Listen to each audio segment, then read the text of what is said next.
حضرت انس بن مالک کہتے ہیں کہ میں نے نبی کریم صلی اللہ علیہ وآلہ وسلم سے درخواست کی کہ آپ قیامت کے دن میرے لیے شفاعت فرمائیں۔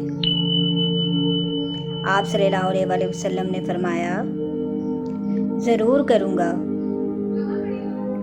میں نے عرض کیا، اللہ کے رسول، میں آپ کو کہاں تلاش کروں گا؟ آپ صلی اللہ علیہ وآلہ وسلم نے فرمایا، سب سے پہلے مجھے پل صراط پر ڈھونڈنا۔ میں نے عرض کیا،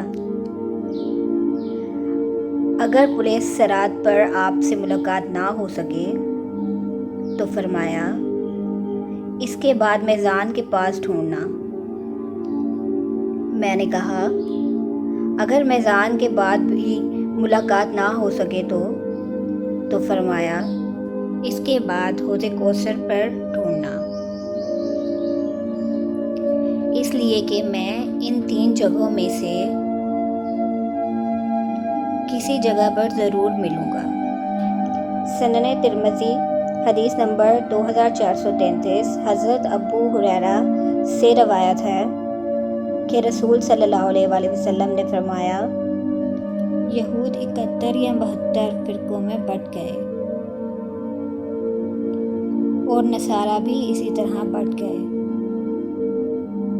اور میری امت 73 فرقوں میں بٹ جائے گی۔ سنن ترمذی حدیث نمبر 2640 حضرت ابو ہریرہ کہتے ہیں کہ رسول اللہ صلی اللہ علیہ وسلم نے فرمایا، قیامت کے دن لوگوں کی 3 پیشیاں ہوں گی۔ 2 بار کی پیشی میں بحث و تکرار اور عذر و بہانے ہوں گے، اور تیسری بار ان لوگوں کے اعمال نامہ ان کے ہاتھوں میں اڑ رہے ہوں گے، تو کوئی اسے اپنے دائیں ہاتھ میں پکڑے ہوگا اور کوئی اپنے بائیں ہاتھ میں۔